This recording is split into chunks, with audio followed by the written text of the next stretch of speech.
Guys మొత్తానికి పిజ్జాలు అయితే రెడీ అయిపోయినాయి. ఆల్రెడీ ఒకటి తీసేసాను.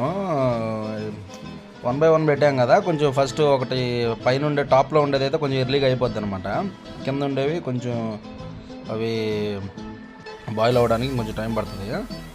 అందుకని ఏం చేశానంటే ఒకటి తీసేసి ఇంకోటి ఇంకా 2 పెట్టేసి పైది లాస్ట్లో ఉండింది ఏదైతే పైకి చేంజ్ చేసేసి దాన్ని కొంచెం టెంపరేచర్ సెట్ చేశాను.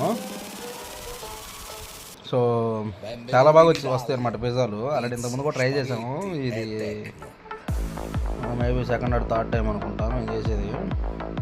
బట్ మనకేముంది, ఇంకా పిజ్జాలు రెడీ అయిపోతే తీసుకోవడం, 4 ముక్కలు కట్ చేసుకోవడం, దాని మీద చిల్లీ ఫ్లేక్స్, ఆరిగన్ ఫ్లేక్స్ వేసుకొని పిల్లలకైతే చాలా బాగుంటుంది తినేదానికి. వాళ్ళు ఏదైనా టమాటో కెచప్ ఇంకేదో ఒకటి వేసేసుకొని అంటే లాగిచ్చేస్తారు.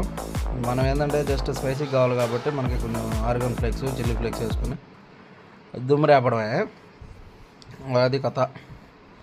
దానికి ఇదిగో ఫైనల్గా పిజ్జా అయితే ఇట్లా నీట్గా బాయిల్ అయిపోద్ది.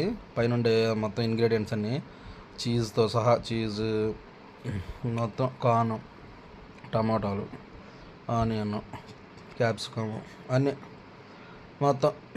చీజ్ అయితే కొద్దిగా బాగా తినేవాళ్ళు కొంచెం ఎక్కువ వేసుకుంటారు. మనం ఏంటంటే ఏదో లైట్గా డీప్ ఫ్రై కావాలంటే కొద్దిగా అలా ఫ్రై అవుతుంది.